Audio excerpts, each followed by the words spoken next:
Chers amis d'InfoLive, InfoLiver, InfoLivereuses, bonjour.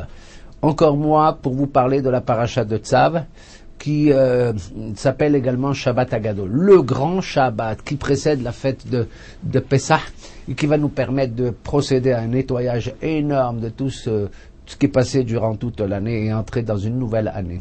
Ce mois de Pessah qui tombe au mois de Nissan, qu'on appelle le mois du printemps, Aviv, le printemps, Aviv, et que on peut lire en hébreu Av Yudbet, le père des 12 mois. C'est vrai que traditionnellement, le jour de l'an tombe à Rosh Hashanah, c'est-à-dire le premier Tishri. C'est le jour de l'an naturel, c'est le jour de l'an de la création du monde. Mais avec Pessah, nous abordons une nouvelle manière de prendre la tête du temps, une tête historique. Il y a la tête naturelle, le temps de la création à Tishri, et il y a la tête historique. Celle où nous sentons que Dieu n'est pas simplement le créateur du monde, un jour important, mais également celui qui intervient dans l'histoire d'Israël. Et la seule chose qui compte pour nous, c'est qu'un homme commence à compter les jours de sa vie lorsqu'il est libre, lorsqu'il peut véritablement être maître de ses décisions, être souverain sur le plan individuel comme sur le plan national. Alors ce Shabbat Hagadol, on l'appelle ainsi, il n'y a pas de Shabbat petit, Shabbat Katan, Shabbat Hagadol, le grand Shabbat, on le désigne sous ce nom tout simplement parce que les rabbins sont beaucoup parleurs, très parleurs surtout pendant ce Shabbat, pour enseigner les différentes halachot, les différentes lois concernant ce nettoyage en profondeur dans lequel toute fermentation de notre existence doit disparaître. Il est interdit de fermenter au moins une fois pendant 8 jours dans l'année, pendant Pessah. On ne doit pas fermenter, dormir sur sa lit et dormir sur ses acquis, mais renouveler sans cesse notre potentiel. Comme on dit, le bon Dieu se renouvelle. Il n'est pas vieux, il n'a pas vieilli d'aucune manière. Et de cette manière, Pessah nous enseigne à chacun d'entre nous qu'on ne doit pas vieillir et que l'on peut véritablement se ressourcer totalement. Voilà pourquoi.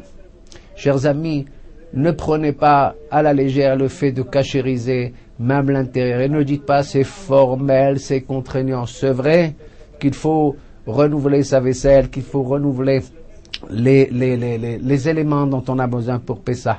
Et l'on sait que l'on doit littéralement cachériser notre vaisselle pour la poser et la placer sur notre table. Et je fais un parallèle, si vous voulez bien, entre la cachérisation matérielle, physique des choses, mais qui est inséparable de la cachérisation spirituelle, du nettoyage de nos cerveaux, de nos esprits, de notre intelligence, la capacité de remettre en question, pas les autres, de remettre en question soi-même, c'est-à-dire, comme je l'ai dit tout à l'heure, le temps naturel de Rosh Hashanah et de Kippour et celui de Pessah.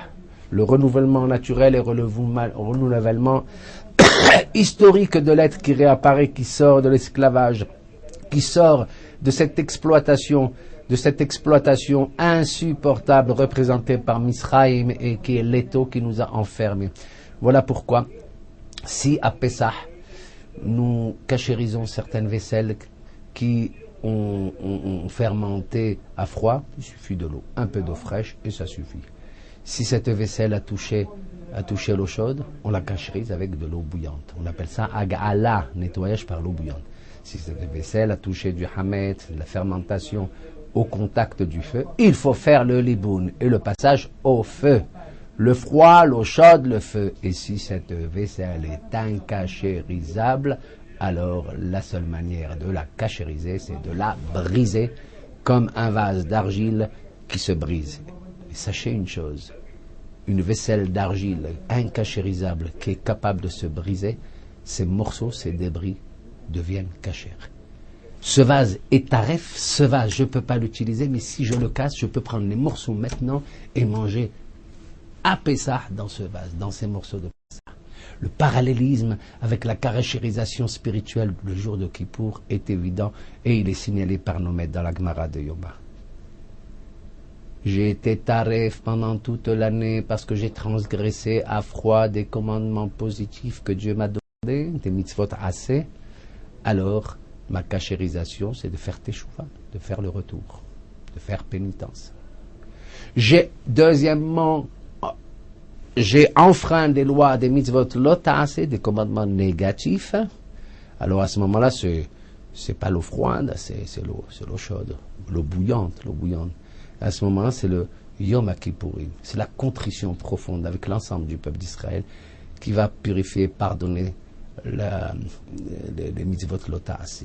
Troisième degré, si j'ai enfreint des lois de karet, de retranchement qui touchent à des choses très très difficiles, très hautes que je ne peux pas expliquer maintenant, alors à ce moment-là, Bar Minan, c'est le karet, c'est le retranchement. Il faut et la teshuva, et le jour de Kippour, et les issourim et les épreuves qui nous touchent, qui touchent notre cœur dans l'amour, qui touchent notre argent, dans l'économie, qui peuvent nous toucher dans la santé, Bar Minan aussi. Maintenant, si j'ai fait un Hilul Hashem, profaner le nom de Dieu, même dans un détail, et qu'à cause de moi ce nom est profané, le Hilul Hashem, alors Bar Minan, il y a quand même quelque chose qui va expier cette faute. C'est comme ce vase d'argile que j'ai brisé et qui retrouve son intégrité morale et spirituelle, c'est la mort. Voilà Tchouva, Yom Kippourim, Isurim et Mita. Ces quatre choses sont en rapport avec les quatre étapes de cachérisation que l'on utilise habituellement pour Pessah. Mais ceci ne doit pas nous laisser pessimistes, certainement pas, puisque tous ces moyens-là rappellent à l'homme que dans les difficultés que nous rencontrons dans notre existence et qui nous rendent parfois insensibles à la lecture de la Torah, être proche de Akadosh Baruch Hu, il y a toujours des moyens. Cette main-là, que cette main droite de l'Éternel est toujours tendue vers nous pour que nous puissions passer une fête de la liberté, une fête de Pessah tous ensemble, et que nous puissions dire, non pas l'an prochain à Jérusalem, mais l'an prochain dans le temple de Jérusalem. Hag Sameach.